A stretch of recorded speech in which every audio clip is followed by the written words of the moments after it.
के इतिहास के बारे में कि हमारे देश में 400 साल पहले एक विदेशी कंपनी आई थी व्यापार करने। वो अंग्रेजों की कंपनी थी, उसका नाम था ईस्ट इंडिया। उस कंपनी ने जब भारत में व्यापार शुरू किया था तो किसी को इस बात का अंदाजा नहीं था कि एक दिन अंग्रेज भारत को गुलाम भी बना सकते हैं। ईस्ट इंडिया कंपनी तो व्यापार करने आई थी, लेकिन एक दिन उसने पूरे देश को गुलाम बना लिया और 200 साल हम अंग्रेजों की गुलामी में रहे। तो एक ईस्ट इंडिया कंपनी के आने से 200 साल की गुलामी आ सकती है। तो आज हमारे देश में हजारों कंपनियां आ चुकी हैं विदेशों से, तो देश की आजादी। देश में अमेरिका की बहुत सारी कंपनियों के धंधे चलते हैं। जैसे हमारे देश में एक अमेरिकन कंपनी है, उसका नाम है पेप्सी कोला। उसका गांव गांव में धंधा चलता है, वो पानी की बोतल बेचती है कोल्ड ड्रिंक्स के नाम पर। ऐसी एक दूसरी अमेरिकन कंपनी है, उसका नाम है कोका कोला। एक तीसरी अमेरिकन कंपनी, उसका नाम है कॉलगेट पामोलिव। एक चौथी अमेरिकी कंपनी है हमारे देश में, वो सिगरेट बेचती है, विल्स। एक पांचवी अमेरिकन कंपनी है, वो हमारे देश में मीट बेचती है, कैप्टन कुक। ऐसी एक छठी अमेरिकी कंपनी है, वो विक्स बेचती है, उसका नाम है प्रॉक्टर एंड गैम्बल। ऐसी एक सातवीं अमेरिकी कंपनी है हमारे देश में, वो पाव रोटी बेचती है, बड़ा पाव, उसका नाम है मैकडोनाल्ड। ऐसी एक अमेरिकन कंपनी है, उसका नाम है केंटकी फ्राइड चिकन। और ऐसी सैकड़ों की संख्या में कंपनियां। और हमारे देश के लोग क्या करते हैं कि इन्हीं कंपनियों का माल खरीदते हैं और हिंदुस्तान का हजारों करोड़ रुपए अमेरिका को देते हैं। कैसे देते हैं? पेप्सी कोला और कोका कोला नाम की दो अमेरिकन कंपनियां पानी की बोतल बेचती हैं गांव गांव में 10 रुपए की। लहर Pepsi, Lehar 7 up, Coca Cola, Thums Up, Limca, ये सारी बोतलें 300 मिलीलीटर की हैं पानी की, 10-10 रुपए में गांव गांव में बिकती। लेकिन ये 10 रुपए में बनती नहीं है। गांव गांव में पेप्सी और कोका कोला की बिकने वाली 10 रुपए की बोतल फैक्ट्री के अंदर मात्र 70 पैसे में बनती है। अब होता क्या है कि अमरीकी कंपनी 70 पैसे के पानी को हिंदुस्तान के गांव गांव में 10 रुपए का बेचती है। अब आप सोचो, 70 पैसे का पानी वो 10 रुपए में बेचते हैं और हमारे देश के कुछ पागल लोग उसे पीते हैं। और पीने के बाद क्या करते हैं? एक बोतल पे 9 रुपए 30 पैसे मुनाफा अमरीकी कंपनी को देते। अमरीकी कंपनी उसमें से थोड़ा सा टैक्स देती है भारत सरकार को, और जो बेचने वाला दुकानदार है उसको थोड़ा सा प्रॉफिट देती है। तो भारत सरकार को टैक्स और बेचने वाले दुकानदार को प्रॉफिट दोनों निकाल दिया जाए तो वो 2 रुपए 30 पैसे बैठता है और 70 पैसे बोतल बनाने की कीमत। माने अमरीकी कंपनी का 3 रुपए खर्चा होता है और वो एक बोतल बेचकर 7 रुपए कमाते हैं। और एक साल के अंदर पेप्सी कोला और कोका कोला दोनों अमरीकी कंपनियां इतने बोतल बेचते हैं कि उनको 540 करोड़ रुपए नेट प्रॉफिट हो जाता है। और हर साल हिंदुस्तान में से पेप्सी कोला और कोका कोला की बिक्री के बाद 540 करोड़ रुपए हमारा दुश्मन अमेरिका के हाथ में चला जाता। माने जितने लोग हिंदुस्तान में पेप्सी और कोका कोला पी रहे हैं वो देश से क्या गद्दारी कर रहे हैं उनको शायद खुद नहीं मालूम कि वो अपने खून पसीने की कमाई का पैसा दुश्मन को दे रहा। और जो लोग पेप्सी और कोक पीते हैं वो इतने इडियट हैं कि उनको खुद नहीं मालूम कि वो क्या पीते हैं। मैंने बहुत लोगों को पूछा जो पेप्सी कोक पीते हैं कि आप क्या पीते हो, आपको मालूम है? वो कहते हैं हमें नहीं मालूम हम क्या पीते हैं।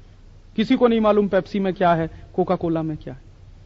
फिर मैंने उनको पूछा क्यों पीते हो, कुछ मजा आता है क्या उसको पीने में? तो वो कहते हैं नहीं तकलीफ होती है उसको पीने। फिर भी पागल हैं, पीते रहते।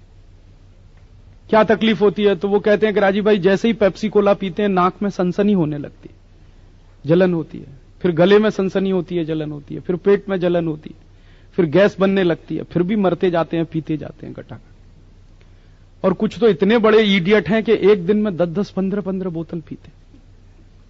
और कुछ तो मैंने ऐसे पागल देखे हैं कि रोटी खाते खाते पीते हैं कोका कोला पेप्सी, पानी नहीं पीते, पेप्सी और कोक पीते। और मैंने यह भी देखा है पिछले 10 वर्षों में कि जितने ज्यादा पढ़े लिखे हैं उतने ही ज्यादा पेप्सी कोका कोला पीते। जो बिना पढ़े लिखे गांव के किसान है वो नहीं पीते, वो बहुत होशियार है। उनको मालूम है कि पेप्सी नहीं पीना चाहिए, कोक नहीं पीना चाहिए। वो बिना पढ़े लिखे हैं फिर भी इतने होशियार। और जो पढ़े लिखे हैं वो ही सबसे ज्यादा पागल है। और किस भाव में पीते हैं? 10 रुपए में 300 मिलीलीटर पेप्सी आता है, तो 20 रुपए में 600 मिलीलीटर, तो 30 रुपए में 900 मिलीलीटर, तो 33 रुपए में 1 लीटर। अब 33 रुपए लीटर का पेप्सी पीते हैं, 14 रुपए लीटर गाय का दूध नहीं पीते।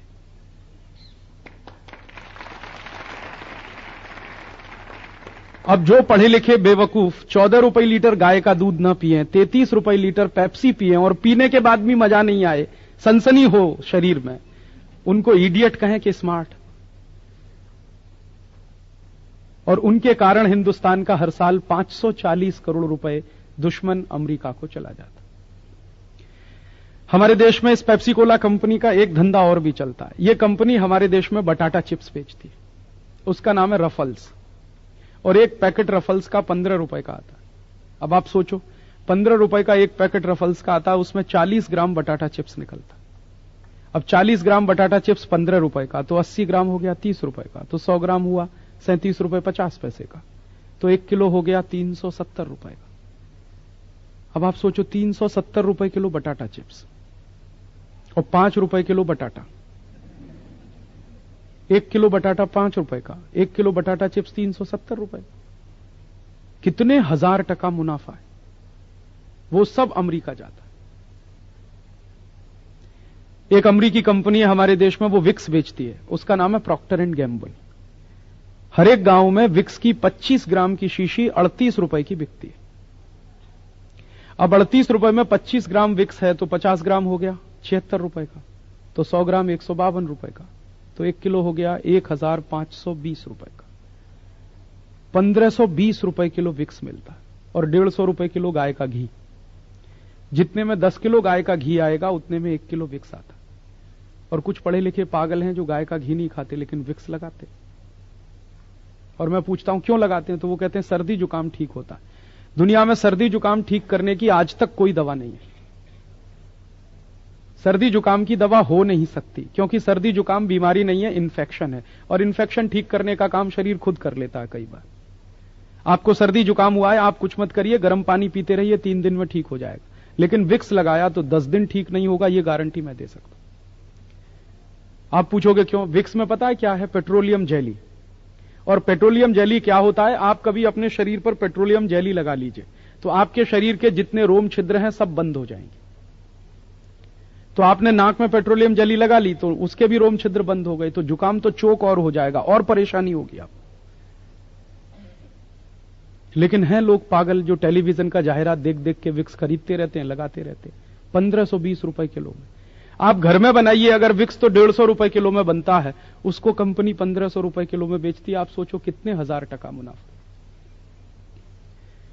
ऐसी एक अमेरिकी कंपनी है, वो सिगरेट बेचती है, उसका नाम है विल्स। 12 पैसे में एक सिगरेट बनती है, 2 रुपए की बिकती है। और एक साल में यह कंपनी 60 अरब सिगरेट बेचती है। 1 अरब में 100 करोड़ होता है, 60 अरब में 6000 करोड़।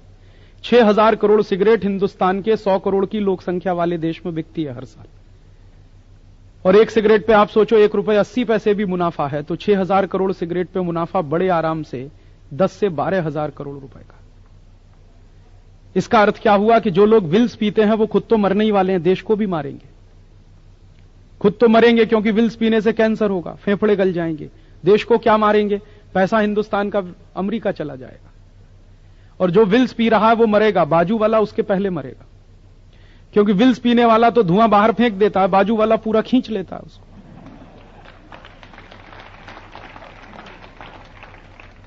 तो कितनी कंपनियां हैं, पेप्सी कोला है, कोका कोला है, कॉलगेट है, प्रॉक्टर एंड गैम्बल है, विल्स है।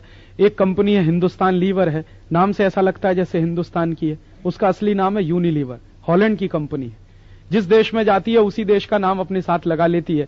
अगर ये कंपनी पाकिस्तान में जाएगी तो पाकिस्तान लीवर हो जाती है, ये भारत में घुस गई तो हिंदुस्तान लीवर हो जाती है, इंडोनेशिया में घुस गई तो इंडोनेशिया लीवर हो जाती है।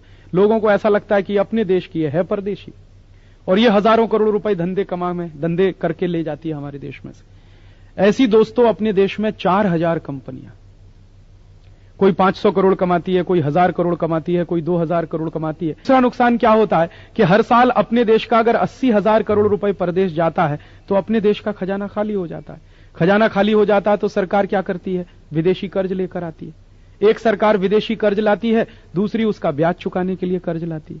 कर्ज हर साल बढ़ता चला जाता है। आजादी मिली थी 1947 में तो 1 पैसे का विदेशी कर्ज नहीं था।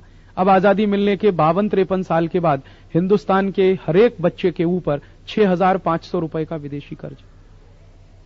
और यह विदेशी कर्ज इतना हो गया है कि हर साल इसका ब्याज देने के लिए सरकार को कर्ज लेना पड़ता है। कभी कभी ब्याज देने के लिए कर्ज नहीं मिलता तो हिंदुस्तान का सोना बेचना पड़ता है।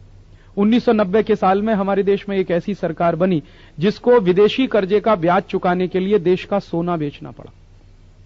और कितना? 20 मीट्रिक टन। आप समझते हैं 20 मीट्रिक टन कितना? 1 मीट्रिक टन में 1000 किलोग्राम होता है और 1 किलो सोना 4.5 लाख रुपए का आता है। तो 20,000 किलोग्राम सोना कितने का? उसके बाद एक दूसरी सरकार आई, उसने 47 मीट्रिक टन सोना बेचा। फिर अब की बार क्या हो रहा है?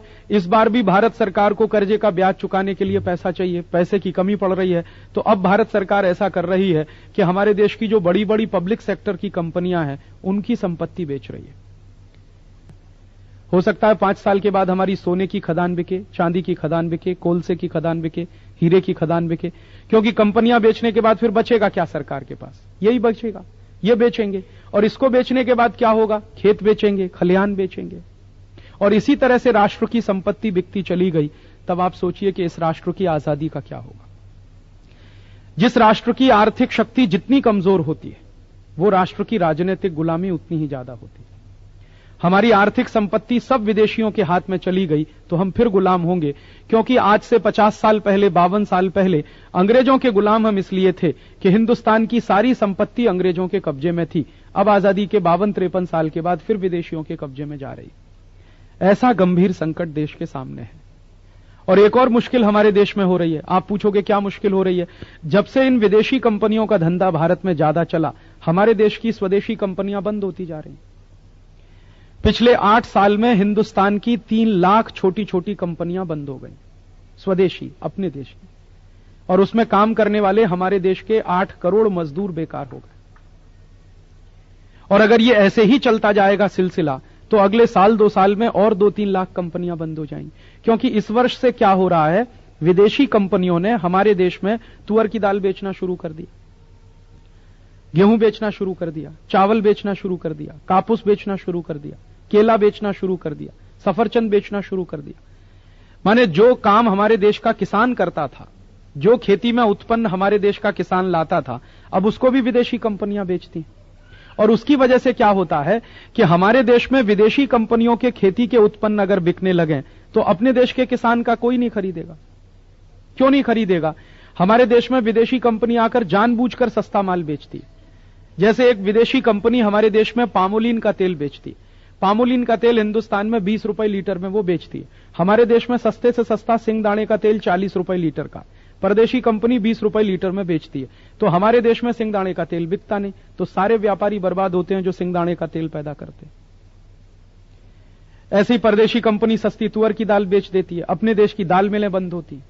ऐसे ही परदेशी कंपनी सस्ता गेहूं बेच देती है, अपने देश के किसानों का गेहूं पड़ा रहता है बाजार में। पिछले साल विदेशी कंपनियों ने 35 लाख टन गेहूं बेचा हिंदुस्तान में और हमारे किसान का गेहूं बिका नहीं मार्केट में। किसान परेशान है, विदेशी कंपनियों का धंधा चलता है। और अभी 1 साल में अंदर, माने इसी साल में एक परदेशी कंपनी आ रही है हमारे देश में कापूस बेचने के लिए, और वो कंपनी कहती है 1200 रुपए क्विंटल में कापूस बेचेंगे हिंदुस्तान। तो अपने किसान का 2200 रुपए क्विंटल का कापूस कौन खरीदेगा? और हमारे देश का जो उद्योगपति है, व्यापारी है, वो क्या करेगा? जो कापूस खरीदने वाला उद्योगपति है वो तो ये बोलेगा कि मुझको तो 1200 रुपए क्विंटल का परदेशी कापूस पड़ता है सस्ता, मैं तो वही खरीदने वाला हूं। अपने देश का 2200 रुपए क्विंटल का कापूस नहीं खरीदेगा तो अपना किसान मरेगा, उसको भाव नहीं मिलेगा, उसका माल नहीं बिकेगा। ऐसे संकट इस देश में बढ़ते चले जा रहे हैं। और इन प्रश्नों पर अगर आज हम लोगों ने कुछ नहीं किया तो हो सकता है कि 5 साल के बाद यह देश फिर से बर्बादी के रास्ते पे जाए। नहीं कर सकते, हम क्या कर सकते? हम तो विद्यार्थी हैं, हम तो सिर्फ पढ़ते हैं, हम तो देश के लिए कुछ नहीं कर सकते। आप अगर ऐसी भाषा बोलेंगे कि हम तो देश के लिए कुछ नहीं कर सकते, तो क्या बाहर वाला आके देश के लिए करेगा? करना तो आपको ही पड़ेगा, क्योंकि देश आपका है। आप इस देश के हैं, देश आपका है, तो आपको ही करना पड़ेगा। और मान लीजिए आप ये भाषा बोलते हैं कि हम तो देश के लिए कुछ नहीं कर सकते, यही भाषा हमारे देश के सैनिकों ने बोलना शुरू कर दिया जो आर्मी में काम करते हैं कि हम तो देश के लिए कुछ नहीं कर सकते, तो क्या होगा? कारगिल युद्ध लड़ने वाले अगर भारत के सैनिकों ने यह कह दिया होता हमारे देश के लोगों से कि हम कुछ नहीं कर सकते, पाकिस्तान ने कब्जा कर लिया, अब जो हो गया वो हो गया, हम कुछ नहीं कर सकते, तो हमारा देश तो खलास हो गया होता अभी पिछले ही साल। कम से कम हजारों वर्ग मील इलाका हमारा पाकिस्तान में चला गया होता। लेकिन हमारे सैनिकों ने ऐसा नहीं कहा कि हम कुछ नहीं कर सकते। उन्होंने ये कहा कि हम कुछ भी नहीं कर सकते तो मर तो सकते हैं देश के लिए। और 465 सैनिक मर गए तो देश बच गया। इसलिए आप कभी भी जीवन में ऐसी भाषा मुंह से मत निकालिएगा कि हम देश के लिए कुछ नहीं कर सकते। हम सब चाहें तो देश के लिए बहुत कुछ कर सकते। तो आप पूछेंगे क्या करना चाहिए हम। चलते चलते एक छोटा सा मेरा आखिरी निवेदन कि आप लोग जितना बन सके उतना टेलीविजन देखना बंद कर दीजिए, क्योंकि ये टेलीविजन पर सवेरे से शाम तक जाहिरात आता है विदेशी सामानों का, उसी के कारण वो सामान बिकता है। और जितने जाहिरात टेलीविजन पे आते हैं सब झूठ होते हैं, एक भी जाहिरात सच नहीं होता। आप पूछोगे कैसे? टेलीविजन में एक जाहिरात आता है, एक साबुन है, उसका नाम है लाइफ बॉय। उसके जाहिरात में कहते हैं लाइफ बॉय है जहां अगर तंदुरुस्ती लाइफ बॉय से आती है तो आप भोजन क्यों करते हैं? ऐसा करिए, भोजन बंद आज से, एक एक लाइफ बॉय खरीद लीजिए, दिन भर रगड़ते रहिए, तंदुरुस्ती आ जाएगी। क्या पागल है टेलीविजन? तंदुरुस्ती भोजन से आती है कि लाइफ बॉय से? टेलीविजन में एक जाहिरात में दिखाते हैं एक खिलाड़ी है, फुटबॉल खेलना नहीं जानता, लाइफ बॉय लगा के जाता है तो चैंपियन हो जाता। अब खिलाड़ी लाइफ बॉय से चैंपियन होता तो भारत की फुटबॉल टीम तो विश्व चैंपियन। उसमें दिखाते हैं कि लाइफ बॉय मैल में छुपे कीटाणुओं को धो डालता है, कभी नहीं कहते मार देता है, हमेशा कहते हैं धो डालता है। इसका माने जो कीटाणु मैल में छुपे हैं इनको धो पहुंचकर और तंदुरुस्त बना देता है। इसलिए मैं टेलीविजन को इडियट बॉक्स कहता हूं। यह टीवी बहुत पागल है। टीवी इतना पागल है, उसमें एक जाहिरात आता है, एक छोटा सा बच्चा चिल्लाता I am a Complan boy, फिर एक बच्ची कहती है I am a Complan girl. इसका माने मैं कॉम्प्लॉन का बेटा हूं और मैं कॉम्प्लॉन की बेटी हूं। अभी कॉम्प्लॉन क्या है? टिन का डिब्बा। अब टिन के डिब्बा के बेटा बेटी कहां से हो गए?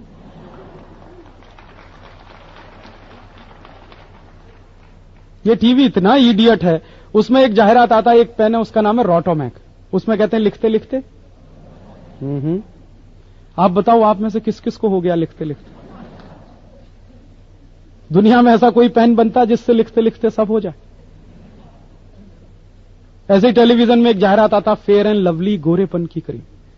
अब फेयर एंड लवली लगा के सब गोरे हो जाते तो साउथ अफ्रीका में तो कोई काला नहीं होना चाहिए। मेरे बहुत सारे दोस्त हैं जो 20-20 साल से फेयर एंड लवली लगा रहे हैं और तमिलनाडु में रहते हैं, एक भी गोरा नहीं बना उनमें से, सब काले के काले। दुनिया में ऐसी कोई क्रीम नहीं है जो काले को गोरा बना दे। जो काला है वो काला है, जो गोरा है वो गोरा है। टीवी जाहिरात दिखा दिखा के हमको पागल बनाता है। इसलिए मेरा निवेदन है कि जब टीवी में जाहिरात आए तो बंद कर दीजिए। आपको मैंने बहुत कुछ कहा, आपने सुना, अब आप ये किसी दूसरे को कहिए जाकर। और रोज अपने गांव में, अपने मोहल्ले में 10 घर में जाकर, 20 घर में जाकर ये बात समझाइए। इसमें आपका टाइम पास हो जाएगा, देश में क्रांति भी हो जाएगी।